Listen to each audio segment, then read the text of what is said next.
চন্দননগরের state ব্যাংকের কর্মীর অস্বাভাবিক মৃত্যু। বহুতল আবাসন থেকে ঝাঁপ দিয়ে আত্মহত্যা বলে সন্দেহ পুলিশের। মৃতের নাম সৌমেন দে, বয়স ৩৯ বছর। দেহ উদ্ধার করে চন্দননগর হাসপাতালে নিয়ে যায় পুলিশ ও স্থানীয় সূত্রে জানা গেছে, চুঁচুড়া খাদিনামোড় SBI ব্রাঞ্চের করণিক ছিলেন সৌমেন দে।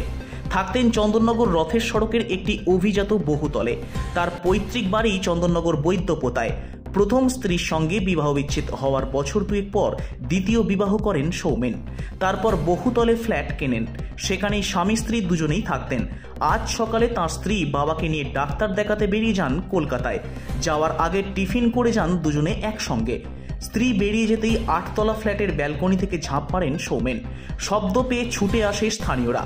চন্দননগর পুর নিগমের CPIM কাউন্সিলর অশোক গাঙ্গুলি ঘটনাস্থলে যান। তিনি বলেন, আবাসন থেকে একজন ঝাঁপ দিয়েছে শুনে আমি আসি। উনি একজন রাষ্ট্রায়ত্ত ব্যাংকের কর্মচারী ছিলেন। ফ্ল্যাটে তখন একাই ছিলেন। ফ্ল্যাটের উত্তর দিকের লবি থেকে ঝাঁপ দিয়েছেন বলে জানা যায়। পুলিশ ঘটনাস্থলে আসে। ব্যাংক কর্মীর মাস্তুতো দাদা শোভনশীল বলেন, মাসি ফোন করে জানায় ভাইয়ের দুর্ঘটনা হয়েছে। কি করে হলো বা কেন হলো জানি না। রথের সড়কের আবাসনে ভাই আর তার স্ত্রী থাকতো। আজকে অফিসে যাওয়ার আগে এটা হয়েছে। আমি শুনেছি দুর্ঘটনা হয়েছে। হাসপাতালে এসে শুনি পড়ে গেছে। পারিবারিক কোনো সমস্যা বা মানসিক অবসাদ ছিল কিনা তা বলতে পারেননি শোভনবাবু। পুলিশ মৃতদেহ ময়না তদন্তে পাঠানোর ব্যবস্থা করছে। আমাদের এখানে গ্যান্ডিটি কাছে আবাসন আছে। এই আবাসনের 8তলা থেকে একজন ভদ্রলোক তিনি ঝাঁপ দিয়েছে আমি শুনলাম। শোনার পরেই আমি এখানে আসি এবং খোঁজ নিয়ে জানলাম ওনার নাম হচ্ছে সৌমেন দে।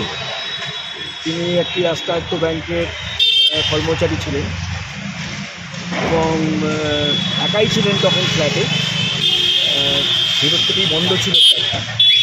আমাদের যে উত্তর দিকে যে লবি আছে সেই লবি থেকে উনি ঝাঁপ দিয়েছেন বলে মনে হলো।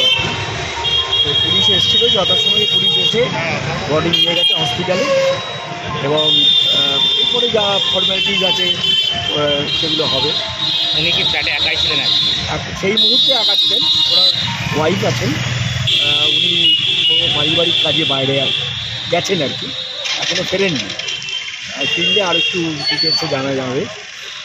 পুলিশও রয়েছে, তারাও নিশ্চয়ই বিষয়টা একটু ইয়ে করবেন।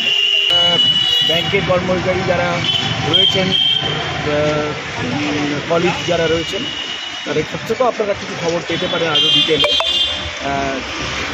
খাদিনা মোড়ের কোনো ব্রাঞ্চে উনি ট্রান্সফার হয়ে গিয়েছিলেন।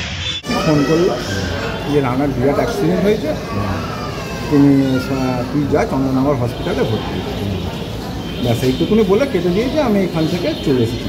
কী জানলেন তারপর? এসে এটাই, এছাড়া কিছু কাউকে আর আমার ক্ষমতা হয়নি কাউকে জিজ্ঞেস করি যে কী করে এটা হলো, কেন হলো, কীভাবে হলো। আমি আর পারিনি। ও তো ওই ফ্ল্যাটে থাকতো নাকি? ফ্ল্যাট কোথায় ফ্ল্যাটটা? ওই সম্রাজ্ঞী রথের সড়ক। কত তলায় থাকতো? 8তলায় কি ওই রকমই হবে। ওটা আমার ঠিক সত্যি কথা, মানে ওটা যখন নিয়েছিল তখন আপনি এসেছিলেন তো? গৃহপ্রবেশ হয়েছিল। কে কে থাকতো ওখানে? ও মাসির ছেলে আর বউ। আচ্ছা, বাড়িতে কেউ ছিল না আজকে যখন? না, মাসির ওয়াইফ তো ইয়েতে গেছিলো, একে খাইয়ে টিফিন খাইয়ে। বাবা না দাদার শরীর খারাপ, গেছিলো ওখানে আনতে। আর তারপর আপনার মাস্তুতো ভাই হয়? আমার মাস্তুতো। তো কী করতো? SBI ক্লাব চিনসুরাতে কাজ ছিল। আজকে অফিসে যায়নি? আজকে অফিসে যাওয়ার আগে এটা হয়েছে। আমি তো এত ডিটেলস জানি না। তার কারণ হচ্ছে আমি এর সঙ্গে একসঙ্গে থাকি না, অথবা আমি জানি না। যেটুকুনি আমি ইনফর্ম পেয়েছি সেইটুকুনি আপনাকে না। ওখানকার বাসিন্দা বা পুলিশ যেটা আমি এখন কি জানি যে উপর থেকে পড়ে গেছে, বা আমি এইটাই শুনেছি অ্যাক্সিডেন্ট হয়েছে, এইটুকুনি পড়ে গেছে। এসে এখানে শুনেছি। আমি আর কাউকে কিছু জিজ্ঞেস করতে পারিনি। আমি বারবার বলছি। ফ্যামিলিতে কোনো সমস্যা ছিল কি না? সেরকম কোনো কাজের জায়গায় না, সেরকম শোনেননি? সেরকম আমার কাছে কোনো ইনফরমেশন। কিন্তু ওর এইটা তো সেকেন্ড ম্যারেজ নাকি? হ্যাঁ, এটা সেকেন্ড। আচ্ছা। Bureau report, Hooghly Times.